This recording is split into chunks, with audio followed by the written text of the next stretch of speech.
സ്ത്രീകളുടെ മോർഫ് ചെയ്ത ചിത്രങ്ങൾ സമൂഹ മാധ്യമങ്ങളിൽ പ്രചരിപ്പിച്ച് ആനന്ദം കണ്ടെത്തുന്ന ചില ഞരമ്പ് രോഗികളുണ്ട് നമ്മുടെ നാട്ടിൽ. കണ്ണൂർ പേരാവൂരിൽ പഞ്ചായത്ത് പ്രസിഡന്റ് അടക്കമുള്ള സ്ത്രീകളുടെ ചിത്രങ്ങളാണ് ഇങ്ങനെ മോർഫ് ചെയ്ത് അശ്ലീലമായി പ്രചരിപ്പിച്ചത്. പേരാവൂരിലെ ഓരോ കുടുംബങ്ങളെയും ആശങ്കയിലാക്കിയ കേസിൽ പ്രതിയെ പോലീസ് പിടികൂടിയിരിക്കുന്നു. വായന്നൂർ സ്വദേശി അഭയാണ് പേരാവൂർ പോലീസിന്റെ പിടിയിലായത്. സമാനമായ കേസിൽ യുവാവിനെതിരെ പോലീസ് മുൻപും കേസെടുത്തിരുന്നു.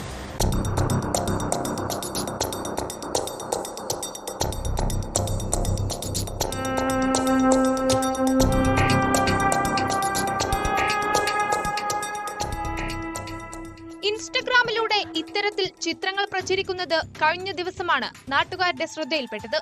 പഞ്ചായത്ത് പ്രസിഡന്റിന്റേതുൾപ്പെടെ ചിത്രങ്ങൾ മോർഫ് ചെയ്തിട്ടുണ്ട്. ഇതോടെ രാത്രി തന്നെ നാട്ടുകാർ സംഘടിതരായി പേരാവൂർ പോലീസ് സ്റ്റേഷനിലെത്തി പരാതി നൽകുകയായിരുന്നു.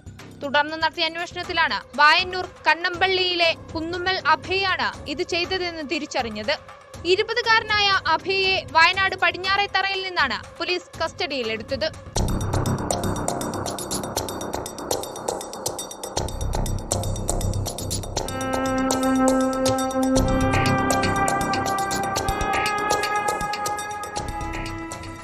പന്ത്രണ്ടോളം സ്ത്രീകളുടെ ചിത്രങ്ങളാണ് ഈ രീതിയിൽ പ്രചരിപ്പിച്ചത്.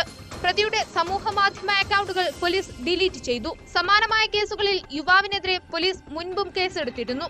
ഇയാളുടെ ഫോൺ കസ്റ്റഡിയിലെടുത്ത പോലീസ് കൂടുതൽ അന്വേഷണം നടത്തിവരികയാണ്. യുവാവിന് മറ്റു ചിലരുടെ സഹായം കിട്ടിയിട്ടുള്ളതായും പോലീസ് സംശയിക്കുന്നുണ്ട്. കൂത്തുപറമ്പ് കോടതിയിൽ ഹാജരാക്കിയ പ്രതിയെ റിമാൻഡ് ചെയ്തു.